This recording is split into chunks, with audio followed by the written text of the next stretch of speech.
what this day is all about, and what January the 15th is all about, and what's really happening to us. And so I respect the fact that those of us who, of a diverse background and cultures, who generation after generation have always pulled together and walked hand in hand for civil rights and human rights and justice, that the younger generation only read about those kinds of things, and those of us who live it need to start to move throughout the state to let people touch us since we were a part of it. And so I'm happy to be here today. I'm here today because of my frustration and anger. You know, I've been serving the state of New Jersey as a state senator for the last 30 years. I'm the fourth senior serving senator in the state of New Jersey. When I first went to the Senate, there was one African American in the Senate out of 4, and that was Senator Lippman. When I served, it was the first time in 1986 when 2 African Americans sat in the Senate at the same time. There are only 4 today. When you look at the Legislative Black Caucus, there are 17 members. And so when you have these differences and folks do not listen to the black community leadership and to other leadership that works with them, then it's incumbent upon those of us who got into these positions because of the civil rights movement, because of Dr. King and others, to take our rightful role and lead. And let me say this before I get into the legislative subject that we're here for. We're in a political war here in this state, here in Atlantic City, but it's been that way ever since President Obama's been the president, and it really started back in the Reagan administration. And so a lot of people are frustrated. We don't vote. We don't do the kinds of things we should be doing. And so we got to get back and do what we did in the 60s that got us to progress. But the thing that frustrates me the most is the fact that no one in Trenton seems to want to listen to the people who put us in office. And when you get into wars, I'm a Vietnam veteran, unfortunately, you try to avoid having casualties. You start to try to avoid getting people killed. But the reality is that anytime you go into combat, there are going to be casualties, so you try to minimize it. In order for Atlantic City to survive and to stop a takeover, understand we're going to have to do some things that I'll explain to you in a moment. But they're going to be casualties, political casualties. Some organization people may get threatened with their budgets being cut at their nonprofits. You know, there's going to be money thrown around to try to buy people. That's just the way the politics are in New Jersey and elsewhere. But a good army with good leadership tend to survive. When we were in Trenton last, the Senate President and the New Jersey State Senate had discussion on several issues that's supposed to be going on the ballot this year. And after we got through those conversations, a piece of legislation hit us that none of our members had really seen or had discussion on, and it was called the Stabilization Act, sponsored by Senator Sweeney and O'Toole and someone else down there. And this is an act that's supposed to help stabilize municipalities. It really didn't say Atlantic City, but if you read between the lines and you were part of the conversation, then it became clear it was Atlantic City we were talking about. But let me say this to you. This is not about Atlantic City. This is about every city in New Jersey, 566 municipalities, but it's really more about those urban and distressed cities. And so it's Atlantic City today, if this legislation is to pass, and it is Newark tomorrow and Asbury Park and all those other municipalities, Salem City, Gloucester, etc. And it's more about power and politics to me than anything else. And I can say that because I've witnessed this before. I've seen it. I know the actors. And so it seems to me that when you talk about self-determination of a people, you should talk about self-determination of a city. The argument with the legislation is that we can't tell, and I would not tell the mayor and council in Atlantic City what to do. I spent 16 years as a council person in the city of Newark, and the people elected me to be their voice. And the day that I start being the voice and do the wrong things, the people are going to respond to that. Believe me, they're going to respond. They're going to either throw me out or do something. And so Senator Sweeney indicated to us that Atlantic City would be bankrupt by April the 1st. We didn't disagree with that. We didn't argue with that. And therefore, he wanted to move forward with the taking over. I said to President Sweeney, that, wait a minute, I just left Atlantic City. And when I left Atlantic City, there were new council persons sworn in. The people in Atlantic City understand their plight and their problems. They also understand how we got here. But the reality is that they elected new people to represent them with the expectation that the new elected officials, along with those who are already in office, will come together and come to the table and start to address the ills of Atlantic City. And you have not even given them that opportunity. You're putting a piece of legislation before us and saying you're going to take Councilman Shabazz and others' authority away before they even had a chance to exercise it. And if you look at takeover districts, school districts in particular, then you really look at those cities that were taken over. They are mostly diverse cities, but predominant minorities and immigrants. And the governing bodies also predominant minority, women and minorities. And so if you look at the budgets, they're always big budgets or huge assets, substantial assets. And so there's always a game as to why we have to be taken over. Now I want to say some things about the takeover. It just can't happen without a fight. And it means that we have to mobilize people. We have to shut down some things.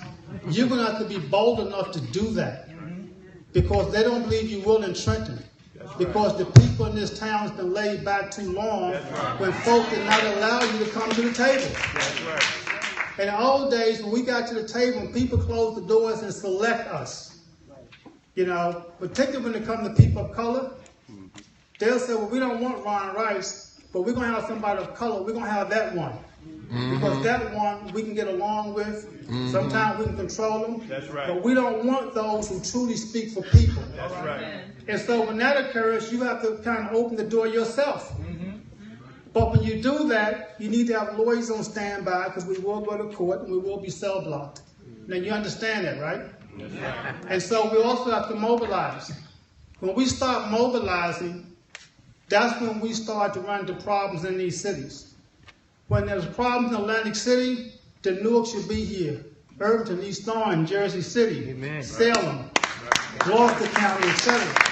When we stop asking our family and friends and people of goodwill to come and support us, politicians and political boss took control. Big money folks, etc. And so I'm here to say to you that there has not been a bankruptcy declared by a local government since 1938, I believe it was, and that was Fort Lee. I know that North Bergen had some problems prior to then, and that's why going back into that's Depression time. That's when the state of New Jersey and other states decide, well, we don't want cities declaring bankruptcy, so we're going to put some checks and balances in place. The checks and balances in New Jersey happen to be the local government finance board, who has a lot of statutory authority to work with this municipality and to compel it to do some things too. And so there's no need for a takeover. The legislation that was put before us would not only give the authority that the local government finance services already have, it would also set up some people outside of that. Now I can say this to you. Every time government set up some committee to oversee and give them authority to tell us what to do, those folk come from political bosses. They are appointed people. And so you have to make the decision what's going to happen to your assets. You know, we can't tell you. What we can tell you in New Jersey, in the Senate, and I told the Senate President the same thing, I said, no, I can't compel them to sell nothing. Neither can you. You may want to, but you shouldn't. Well, they're going to be bankrupt. Then the people are going to deal with it. But what I can tell them, if you don't come together, as Senator Will have been asking it over and over and over again, as elected officials, whether you like or dislike each other, if you don't come together and start to look at what you have to do and what you can do that makes sense to bring the kind of resources, that we're going to give resources from the state, but you have to meet your end. If you don't do that, then we don't bring resources. But that has nothing to do with taking over government. See, that's what my problem is. My problem is not so much do we give you money or not give you money because the leadership is not doing what maybe they should be doing or what some people think they should be doing? My attitude is like, that has nothing to do with saying that, councilman, you're not going to be a decision maker, you just got elected. It is the takeover that I'm here about. It is the takeover. So you just become the testing ground for mobilization. The NAACP civil rights groups have to start stepping up to the plate statewide, not just local units. I say it to the president all the time. And other civil rights groups need to come up to the table. Lawyers need to litigate. Come together and litigate. If needed, we need to get national involved with what we have to do. So, let me sit down by saying this to you.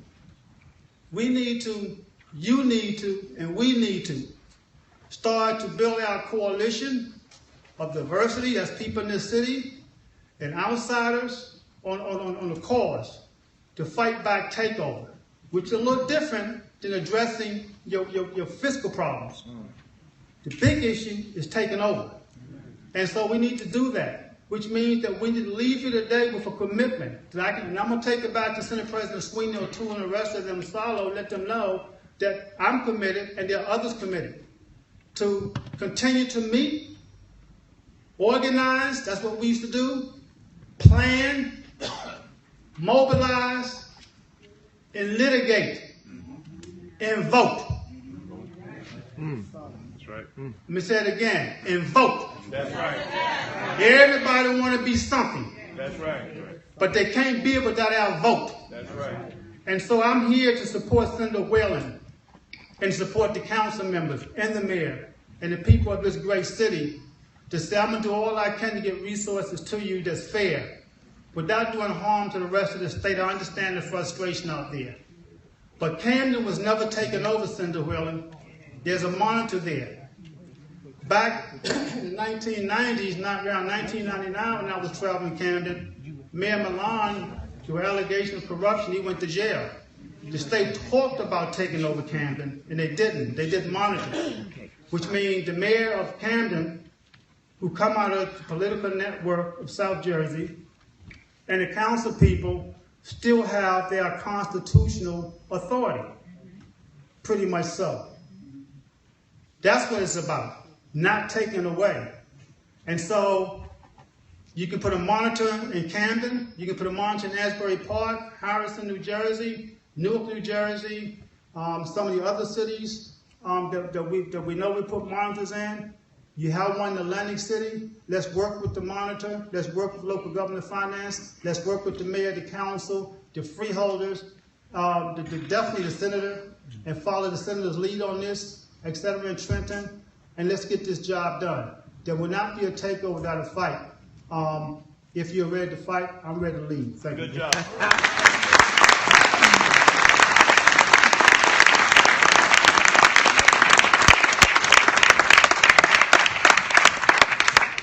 Thank you, Senator Rice. And let me tell you, I've known Ron Rice for over 30 years, and he is a man of his word. If he says it, he's going to do it. What we're going to